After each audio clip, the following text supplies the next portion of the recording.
Want to speak real Italian from your first lesson? Sign up for your free lifetime account at ItalianPod101.com.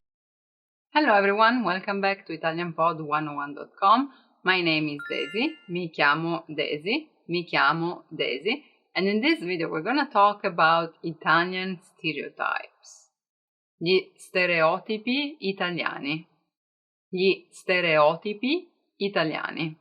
There are actually many stereotipi, stereotipo, because type is tipo, and stereotipi, plural form, actually kind of similar to English. Anyway, there are many stereotypes on Italians, right? Let's discuss some of them together. Numero 1. Gli italiani gesticolano molto. Gli italiani gesticolano molto. Gesticolare comes from gesti, which is gestures. The fact that we have a verb to describe that you use gestures, I think makes pretty obvious the fact that this is true, right? You can just see me, but not only me, like everyone. We do gesticoliamo a lot. We do use gestures a lot. And that's also nice because it's easy to kind of understand what we're trying to say, especially if you're used to them. So just in case, just know the most important ones, which are buono, so good, nice, mangiare, to eat, but also what, like here, right? Mangiare, what, bere, to drink. This helps you already a lot. This also reflects on the fact that we really like to touch. So we're huggers, we do kiss on the cheek just to say hi. And in general, I'd say that gestures and body language, so i gesti e il linguaggio del corpo, like really participative in the conversation, is a mark of Italian language. Numero 2. In Italia fa sempre caldo. In Italia fa sempre caldo. In Italy, it's always hot. Now, I hear this a lot, but especially from people like from the north of Europe and maybe from Canada, I'd say, this is actually not true. It is, I would say, warmer than in most places, probably, but it really depends on where you go, because as you know, Italy goes like a long way from north to south. So if you go to the south, yes, of course, it may be warmer than general places. Especially you have to think that we also have a lot of mountains. So Alps and Appennini, Alpi and Appennini, there it's not that warm. In fact, it's common to find snow even till April, I'd say. And yeah, try to say that to people from the north, and also think that we do have a lot of fog, nebbia, and it's really humid. So yeah, it's not always really good weather. So in Italia è sempre caldo, or in Italia fa sempre bel tempo. It's always good weather. Unfortunately. But to be fair, when it's hot, it's really hot. So yeah, be aware of that. That is really true. Number 3. Gli italiani sono sempre alla moda. Italians are always fashionable. Gli italiani sono sempre alla moda. Alla moda means fashionable, because moda is fashion. Now, this may be true, but also not. Like, it depends what you compare us to, I'd say. But I do feel a general sense of fashion, meaning that even, like, for example, to go to the beach, or to go to groceries, or at university when you just go to the library and study, people put a lot of efforts in their outfits. I'd say that's because we were born with big brands. Now, don't make me say names, but you all know them. So we do have a critic eye, and also in school, there's a lot of comparison, especially because we don't have uniforms. So it really depends. Like, your popularity also depends on what you wear.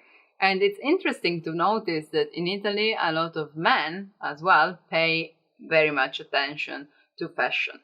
Gli uomini sono molto attenti alla moda. Gli uomini sono molto attenti alla moda. Men are really attentive. They pay a lot of attention to fashion. Not all of them, of course, as much as like not all of the girls, but yeah, this may be actually true.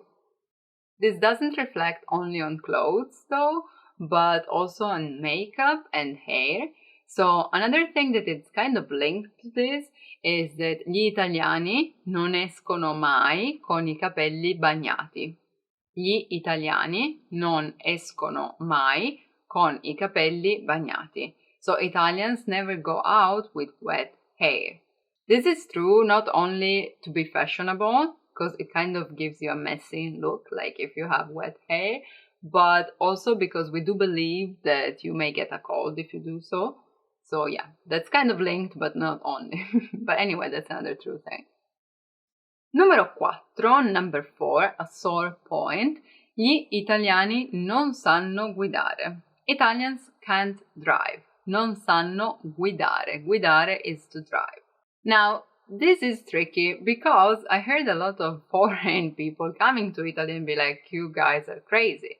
Which may be true if you come from the outside, but for us, maybe also harder to adapt to other countries because I do have to admit, for us, rules are kind of indications.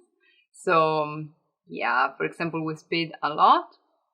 We get tickets for that, don't worry. So, le multe, tickets, for velocità, per la velocità, speed, for the speed, velocità. Also, there is a funny saying that says that I semafori, traffic lights, I semafori sono indicazioni al nord, are indications in the north, sono indicazioni al nord, suggerimenti al centro, suggestions in the center, of course of Italy, suggerimenti al centro, and decorazioni in south. Decorations when you go to the south. Now, I don't want to pick parts, but it's funny to see that even in the part that is supposed to follow rules the most, so the north, there are still indications, not actually rules. So, indicazioni al nord, suggerimenti al centro, and decorazioni al sud. I don't want to say it's true or not, you may judge. Numero 5, number 5, probably the most known one, la famiglia prima di tutto. Family before everything. La famiglia prima di tutto.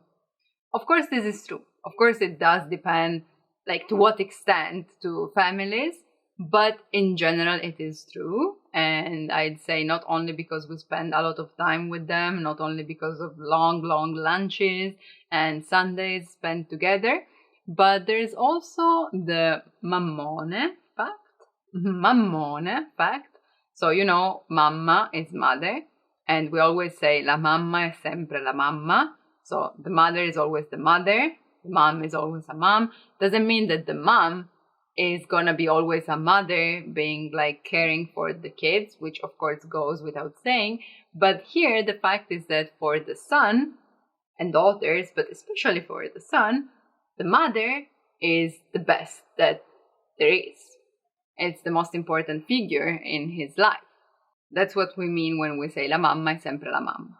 So, coming from the word mamma, there's the word mammone, which refers to the son, the male son, who is really attached to the mom figure till the point that he doesn't want to leave the house. Even if he gets married, he is still really attached to the mom, which may bring, like, you know, fights in the couple and so on.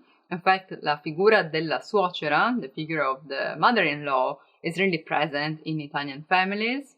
There may be positive notes on this or negative ones, like for example on independence and so on, but also positive, meaning that we really unite and you always have support.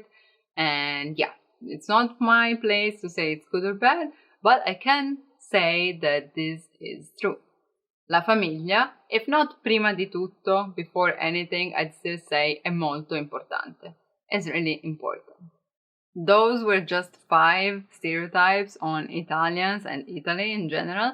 There are more, of course, but let me know in the comments which ones you believe are true and which ones are common in your country and for the people that live in your country.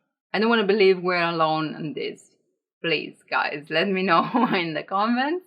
And if you want to be able to have real Italian conversations on stereotypes or not, click the link in the description and download our PDF lessons to learn Italian in the fastest, easiest, and most fun way possible.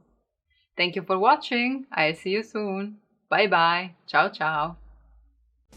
Want to speed up your language learning? Take your very first lesson with us. You'll start speaking in minutes and master real conversations. Sign up for your free lifetime account. Just click the link in the description.